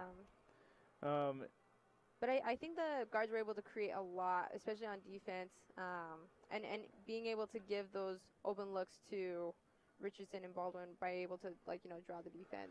Yeah, I think if we could give an honorable mention as well, Taylor Moiaki was for sure the tone setter for the Blazers in that first half. Led the Blazers at halftime with 7 points. She finished with 11, one of 3 Trailblazers in double figures in this game. And so I think we got to give co-players of the game to Miley Richardson and Kristen Baldwin, the 2 big men. 13 points for Richardson, 11 rebounds, 1 assist, and a block. And for Baldwin, 10 points, team high 14 rebounds, 2 assists, 3 blocks, and a steal in this one. So you got to like you said, and they had great chemistry. It seemed like there were 3 or 4 plays in a row in that first half where they were able to find each other in the post in that high-low action you talked about. Yeah, I think they really work well together, and it should be fun to watch them do that the rest of this season. Yeah, just to highlight a couple other things, I think Dixie did really well today. I love the grit they had today. I mean, they were relentless as well. Like, if they made a mistake, it just seemed like, you know, a split second they had already forgotten about a mistake and they were already going up for an additional shot. So I loved that they didn't dwell on their mistakes, as I've seen, like, Dixie State women's team done in the past. And so I love the tenacity. I love the way they're sharing the ball and then they lift each other up. I love the confidence they have in each other, too, to, like, give the ball, even if, like, that player had made a mistake beforehand. I mean, they're not afraid to put that ball right back into that player's hands. Yeah. For a play of the game, there were so many. We talked about during the break. We had a hard time thinking of one because there were so many to choose from. The one I think stands out to me the most, even though it had no bearing on the outcome of this game, was probably that great block by Stevenson to end the game. Oh, yeah, for sure. After Antelope Valley continued to fight, and to the final seconds, the final buzzer, they got a steal when they're out of the press, and looked like they had a wide-open layup for Tylen Price, but out of nowhere, Kesley Stevenson came and swatted the ball away from behind and preserved the 12-point lead, which was not in doubt at all at that point. But you like the fight from Antelope Valley in that play, and the fight from Dixie State saying, no, we're going to win by double digits, all right? And I can give up another easy layup. So, I don't know. For me, I think that's it. Is there another one you can think of? I mean, I really can't. Like, I just keep looking back to I just keep looking back at Milwaukee and just like her tenacity. But I think even Martine had a really, really good showing tonight. Lots of confidence. But even Stevenson did too. Like, I mean, she had some great threes tonight, some good buckets, and just great overall game. Some minutes, contributed tonight as well. It was just a really good showing. I thought they really shared the court, the ball, everything together tonight. And I mean, it makes me excited for the upcoming season. I hope they continue to do that. Because I think, I mean, that's gonna help them be successful. Definitely, and as you mentioned, Mariah Martine, I remembered at the end in the third quarter her and one layup off the fast break, which was another great play from off the pass from Tremina Jordan. We talked about Tremina Jordan. Sometimes her passes are a little bit too hard, but it's because she doesn't know how to play soft. She's always aggressive. If you watch her face, you don't see anything else. That's true. You're like, she's here. She's all business here. Yeah. And for the minute she steps on the court, the minute she steps off the court, and so some of her passes were just a little bit too hard. But you don't want her to corral that in, because that's what makes her great. That aggression that she. No, plays and with. most of the time, Mina's not even looking to who she's passing. She already knows you're there, so she's just expecting you to expect the pass. And I mean, you should. I mean, that comes along with like practice and just knowing each other as teammates and as players. Like, you got to know Mina's going to do that and just be ready for that. So when Mina has the ball, you got to be a little more extra on your toes and ready for a hard pass. But yeah, like you said, I mean, I love Mina's story. She wasn't recruited anywhere else and was able to become a walk-on to Dixie State and has been able to create some time for herself on the court, which is a hard thing to do as a walk-on. Like a lot of times, like sometimes coaches don't give you second looks. I mean, you're part of the team, but you have to work extra hard in order to get playing time on a team that way. Yeah, 7 points for her tonight. She was the leading scorer for last year's Blazers team and has really adjusted nicely to coming off the bench. Lesser players would take that as the coach is sliding me, but the way she's playing, there's no difference with her as the sixth man as what she was last year as a starting point guard, and I love that about Tremina Jordan. Yeah, I think she's a really selfless player, but like you said, she's all business. Like, she's really focused and confident in her play. I think it takes a lot to tear Tremina Jordan down from her game, so I'm excited to see what she has to bring. I mean, I'm sure Mina will still have some really good showings this season. She'll step up when she needs to, and I think the rest of the players will too, though, honestly. Like, I think some of the things I would have them be doing in practice is getting up extra shots. They're taking good shots, but I want them to see them make those good shots more consistently go in. So I would definitely be encouraging them to get up extra shots on their own, maybe doing some more shooting drills within practice, and then also defense. I really need them to keep players out of the middle of the key, because that is what's hurting them. And I mean, honestly, if Antelope Canyon would have come out as aggressive as they did in the fourth quarter, I think it could have been a totally different ball game. Definitely. And Dixie State, though, able to get their third win of the year, moved to 3-2 on this young season as they beat Antelope Valley 71-59. Your players of the game, once again, Miley Richardson and Kristen Baldwin for Dixie State. And the play of the game, I think we'll give it, we'll call those two plays, because Kesley Stevenson's came. It was one that had no bearing on the outcome, but Mariah Martine's and one layup was at a time when this game was still in doubt, and a clutch layup at the time off the fast break. So Mariah Martine's and one, and Kesley Stevenson's chase down block to end this game are your plays of the game. Real quick, forecasting, looking at the schedule here. We're back at the Burns Arena on Friday at 2 p.m., and we will be on the air for that one. I will be joined by, actually, my older brother is in town for Thanksgiving. He's going to call the game with me, so that should be exciting. Hey, that's awesome. That is awesome. It should be really exciting. Excited for that one. That's come pack the Burns for that one. Come on out take a break from Black Friday shopping. Come watch some good basketball as they host Westminster. It's 2 p.m. and you're already done with Black Friday shopping at that point, right? Yeah. Especially now it starts on Thanksgiving. Maybe get a little nap in and come out to the Burns and support the women's team. I mean, I'm really excited for them this season. I think they have come a long way even from last season, so I'm excited to see what they're able to accomplish this season. Looking to get their fourth win. Again, that's Friday at 2 p.m. here at the Burns. Bring the family as well. You can watch some Dixie State Trailblazers women's basketball. One more thing, tune in Saturday nights from 6 to 9. Hang out with Melanie. She'll have all the music you want and need in your life, plus a bunch of random, useless information. It's sure to be a good time.